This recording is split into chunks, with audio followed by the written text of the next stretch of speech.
This is Be Seen, Be Heard with Jade.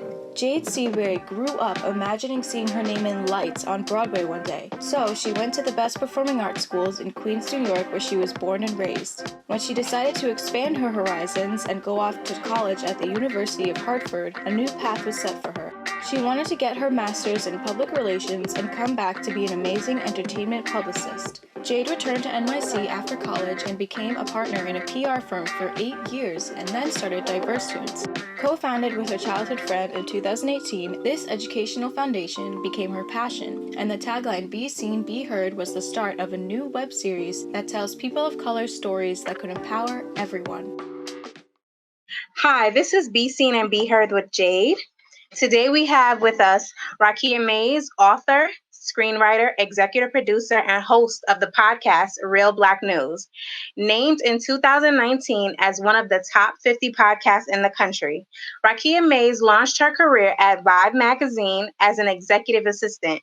From there, she reported on the intersection of social issues, hip-hop, film, and TV for outlets like the Associated Press, Ebony, Billboard, The Source, Essence, Complex, XXL, and Black Enterprise. Mays was later recruited to work for SiriusXM, where she wrote and produced a daily show for the legendary DJ Master Flash. She also hosted weekends on the hip-hop station Hot 97, New York City's 107.5 WBLS, and the morning show 98.7 Kiss FM. In 2015, Simon & Schuster released her inspirational debut novel, The Man Curse, which explored a family of women cursed to never marry and the soul-searching necessary to break this belief. The critically acclaimed novel was turned into an empowerment workshop at domestic violence shelters. The Man Curse is slated to be re-released in 2020. Mays adapted her book into a 1-hour TV pilot. It was a semifinalist in the Screencraft's Cinematic Book Contest. She's currently working on her second novel and developing an HBO show with Ed Burns, co-creator of The Wire, written nationally and globally. Television speeches for activists like Tamika Mallory, co-founder of the United Freedom. She also contributed a chapter to Where Did Our Love Go?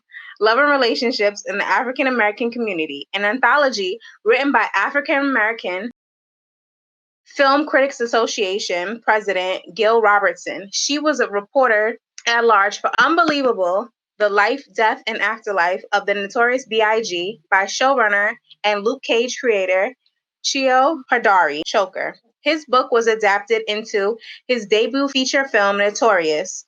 Mays was also featured in author Thembis Mashaka, Put Your Dreams First, Handle Your Entertainment Business. The fashion brand, The Limited, selected Mays as one of its dynamic female leaders featured in its nationwide The New Look collection campaign.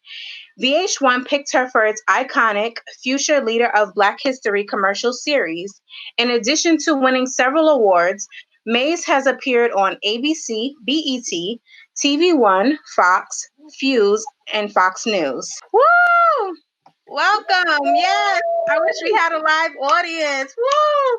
Speaking of, how did writing reviews and articles for the top magazines like The Source, XXL, Billboard, Ebony, and Essence, did that lead you to being the host for WBLS? Well, sort of, kind of. I mean, I started radio in college when I was in Hampton. I had an underground hip hop show there. And when I got to Vibe while I was there, I also had an internship at Vibe magazine, and I was the one that would go back every year or winter break or spring break, like, hi, remember me? I knew I was going to work for Vibe magazine. You couldn't. Nice. That wasn't going to happen for me. And it happened. One visit, the new editor-in-chief at the time, Danielle Smith, was there. It was a regular visit. I had my little sister with me. I didn't even realize she was interviewing me.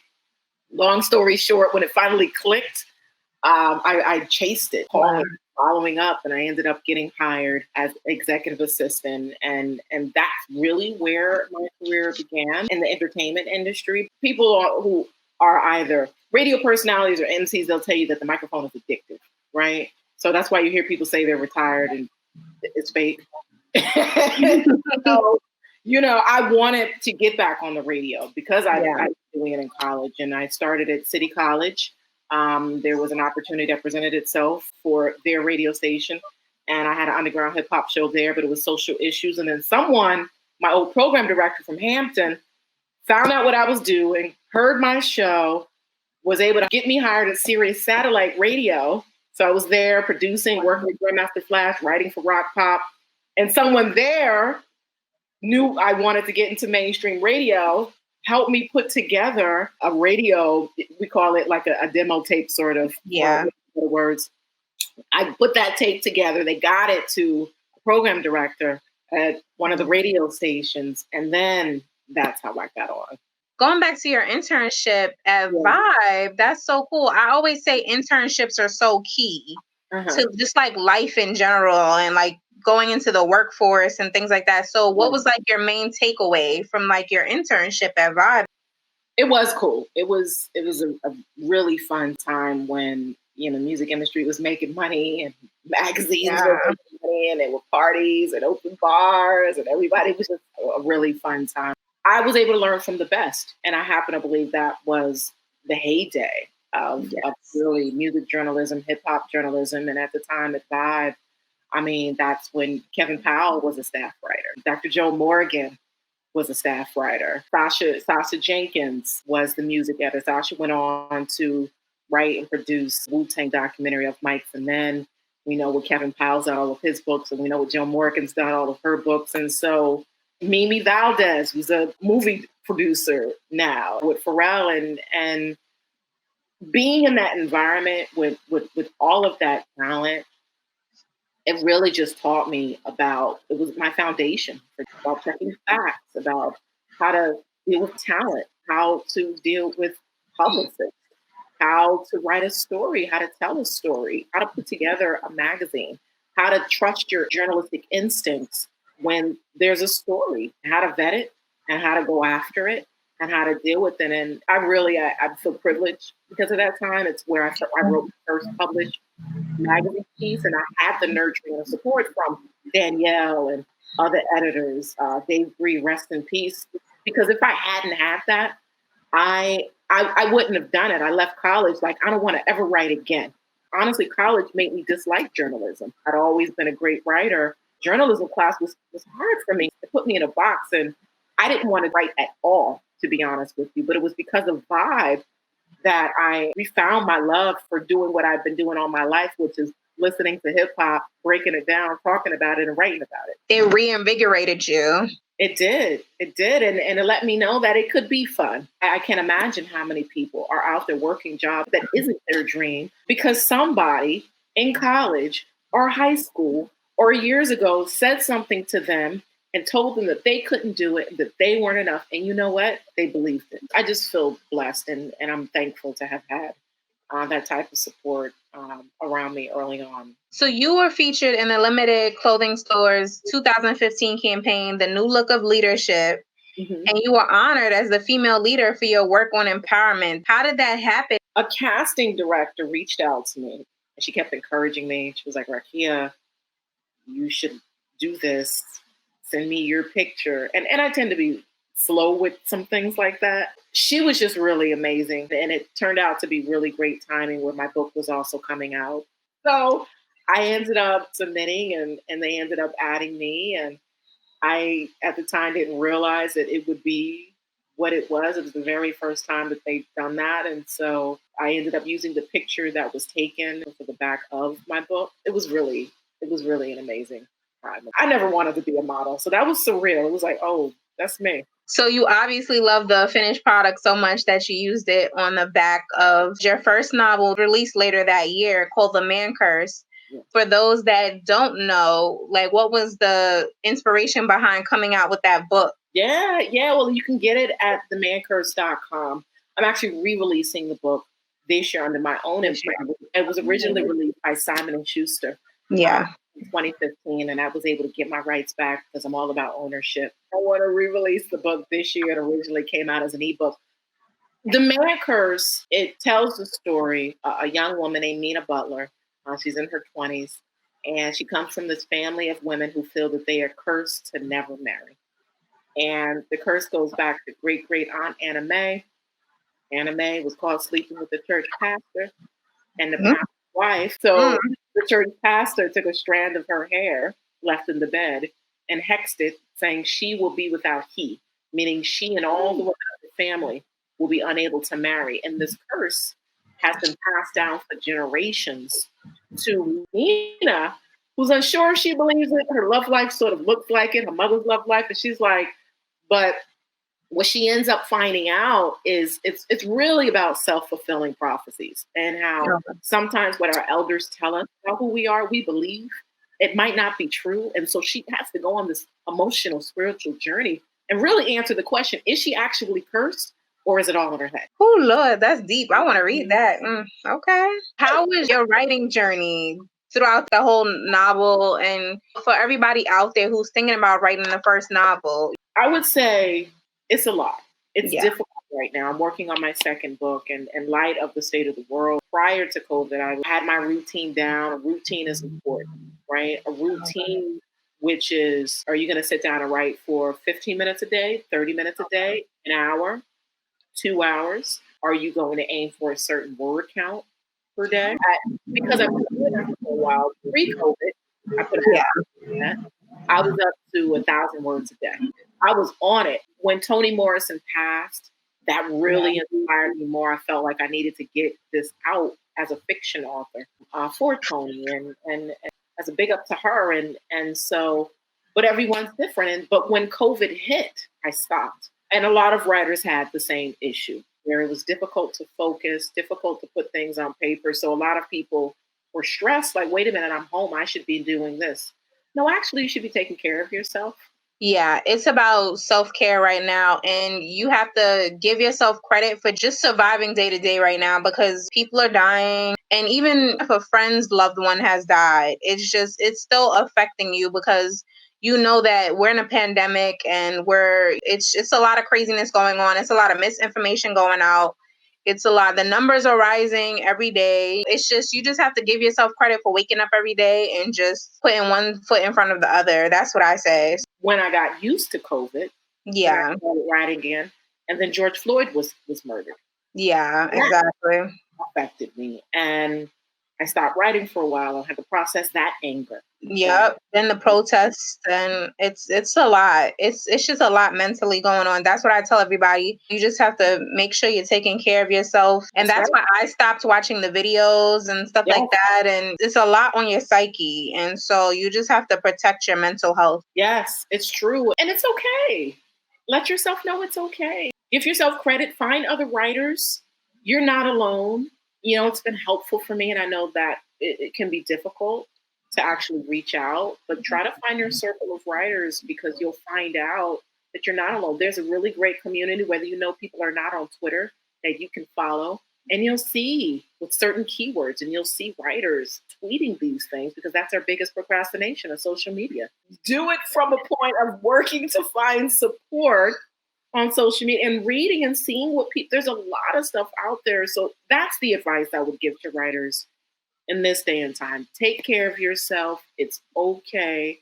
You know, maybe you're not writing an hour, 2 hours. Maybe just 15 minutes. Maybe you're setting the timer and you're speed writing. And that might be it for the day, but that will feel better than nothing. But you know what?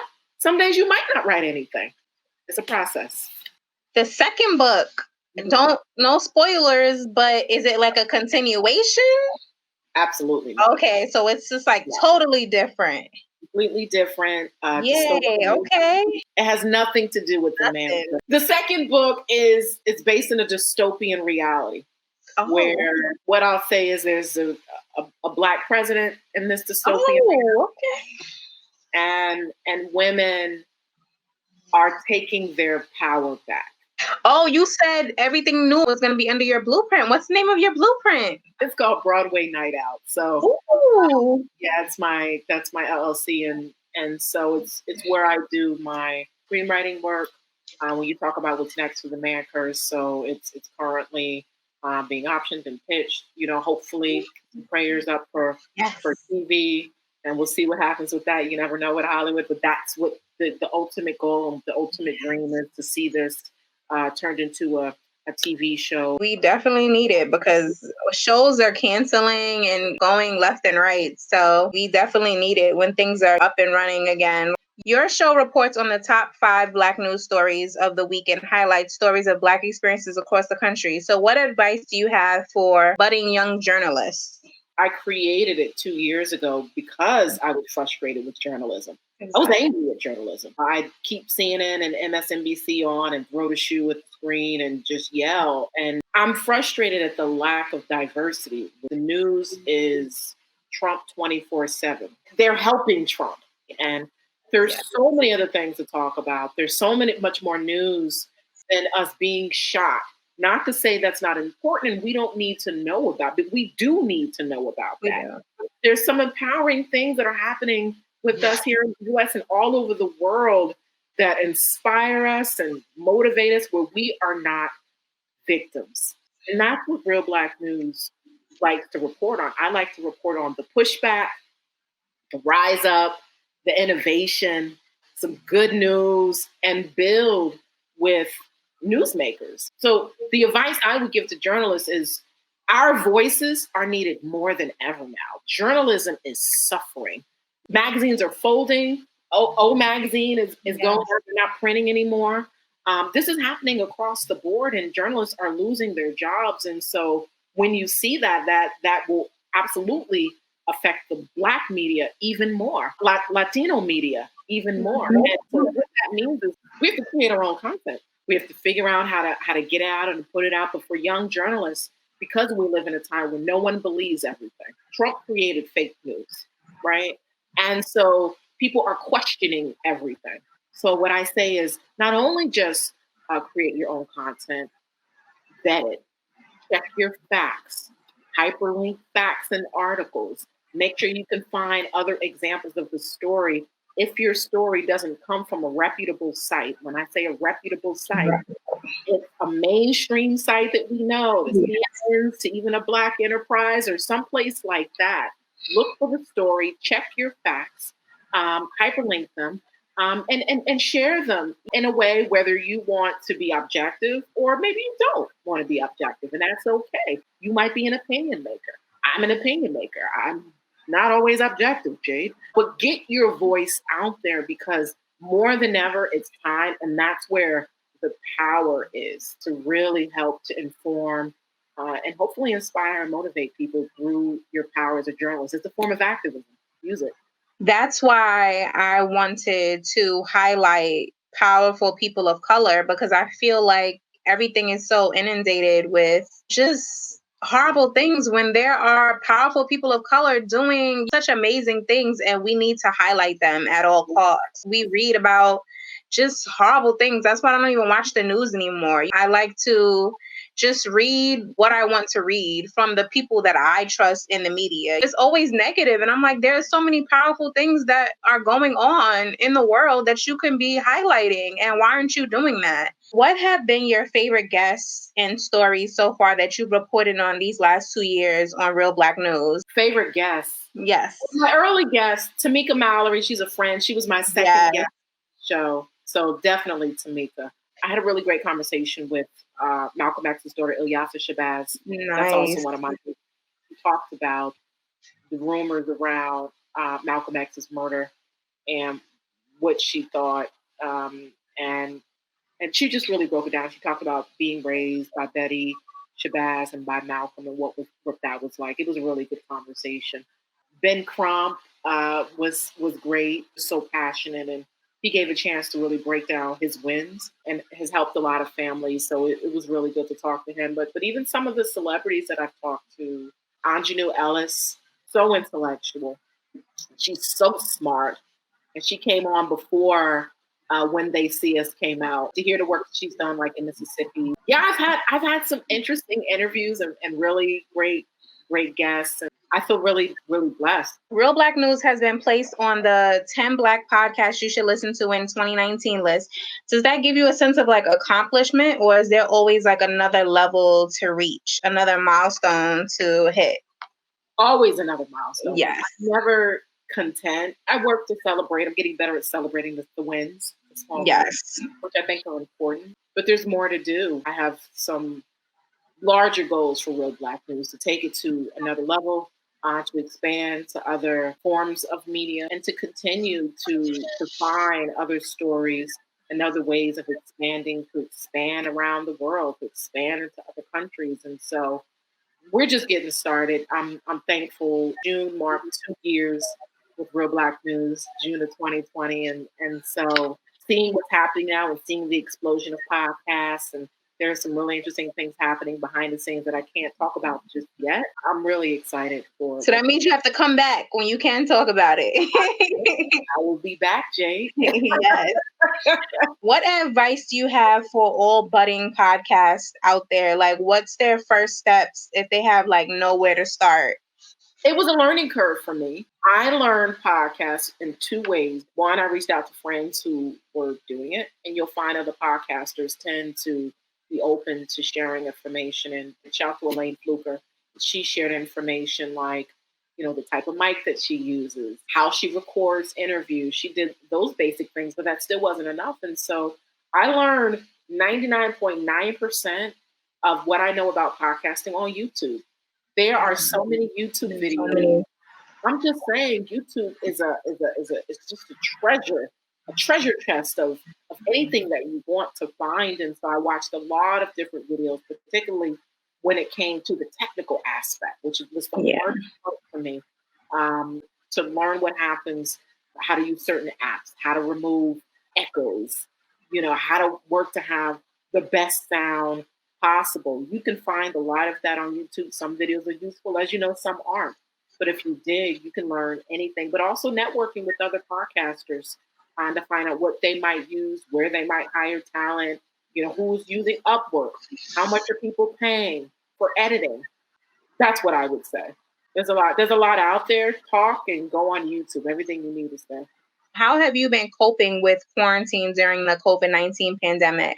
It was hard in the beginning, but what's helpful for me is I take a lot of walks. I work to walk. Sometimes I walk an hour, if not every day, every other day. And while I walk, I talk on the phone, reach out to a friend and really work to have good conversations that are beyond COVID. That's been helpful for me. I've caught up on a lot of old TV shows that I probably would have never watched if it wasn't for the pandemic.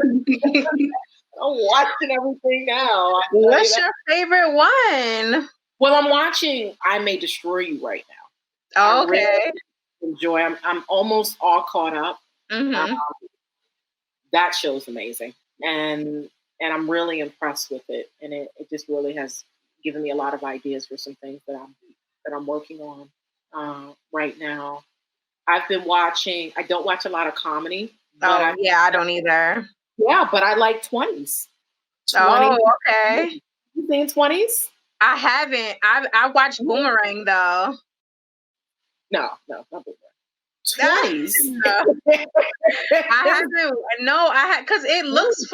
Yeah, I'm not into comedy, so I was like, nah, that's not for me. I know, but I think I like it because she's a young writer and she's in Hollywood. Oh, got you. Okay.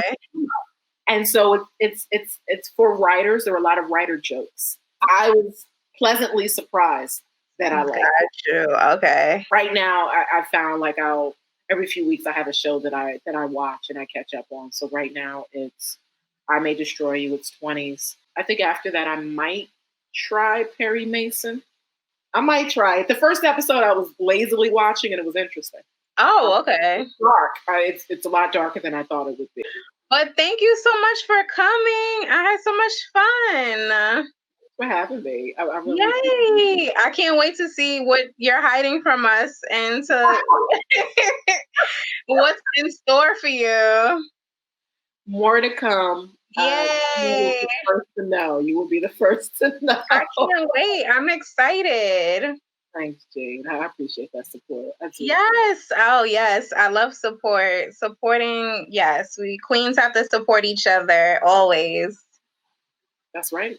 That's right. Thank you for what you're doing and shout to you for lifting up voices and taking the initiative and being proactive about creating your own platform. This is visionary work. This is legacy that you're doing. It's important work.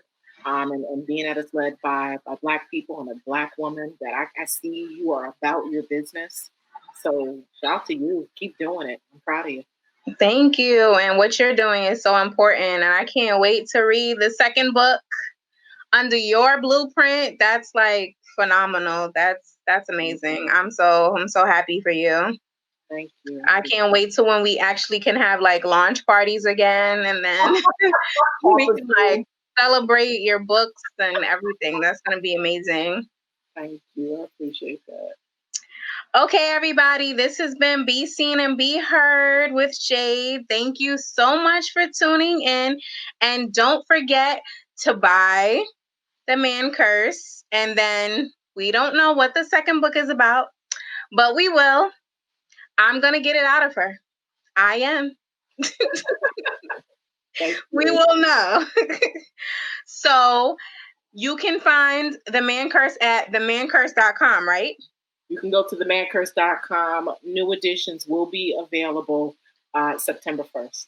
Oh, okay, great. September 1st, 2020, everybody. So check out The Man Curse, and you can check out The Real Black News and everything, Raqiyah, on any platform where podcasts live, iTunes, and wherever you consume your podcast, you can check out Real Black News. Yes. Thank you so much, everyone. Bye. Mwah.